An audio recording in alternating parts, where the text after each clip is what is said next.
आपने पिछले दिनों कुछ देखा होगा और मैं आपको स्मरण कराना चाहूंगा उसको लेकर के। मैं भौचक था।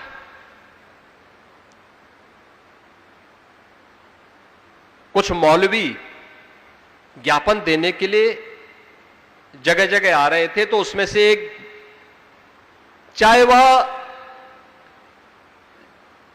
किसी कारण से रहा हो, लेकिन एक ज्ञापन मेरे पास भी पहुंच गया था। उसमें था कि गाय को राष्ट्रीय पशु घोषित किया जाए, क्योंकि बहुत सारी यात्राएं निकलने लग गई हैं। मैं भौचक था। मैंने कहा भी पशु तो एक ज्ञापन देने वाला व्यक्ति है, उसकी बुद्धि पशुवत है।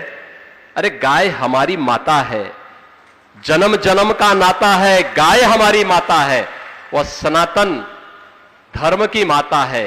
गाओ विश्वस्य मातरः, उसको भारत की धरोहर के रूप में हमें सजोना चाहिए। अपने घरों में गौपालन का काम करना चाहिए, और हम लोग तो कर रहे हैं। मैं अपने आश्रम में भी करता हूं, और मुख्यमंत्री के रूप में 16 लाख गायों का देखभाल करके गौशालाओं का संरक्षण, गौशालाओं के माध्यम से उनका संरक्षण करवा रहा हूं। हम लोग तो इसका काम कर रहे हैं। तो मैंने उन मौलवियों में से कुछ को फोन किया। मैंने कहा भी मुझे एक बात बताओ, ये तो हमारी सनातन धर्म की धरोहर है, भारत की धरोहर है, आपने पशु क्यों कहा? और यही पशु शब्द मैं तुम्हारे लिए उपयोग करूं, तुम्हें कैसा लगेगा? कहा साहब गलती हो गई। मैंने कहा ये गलती या शरारत?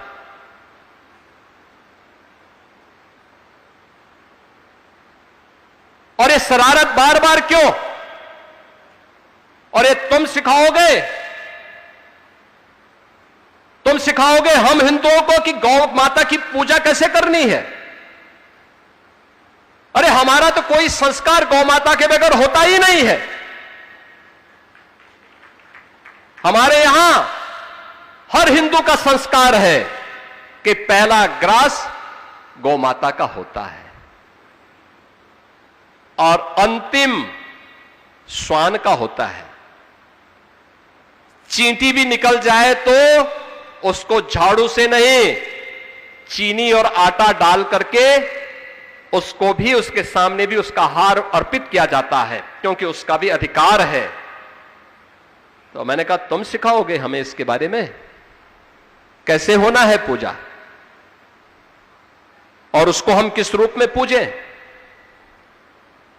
ये उपदेश अपने कौम के अंदर देते, गौ तस्करी और गौ हत्या करना बंद कर देते, तो कम से कम हमारी जो पुलिस वहां लगी है उसको हम कुछ दूसरी जगह लगा देते।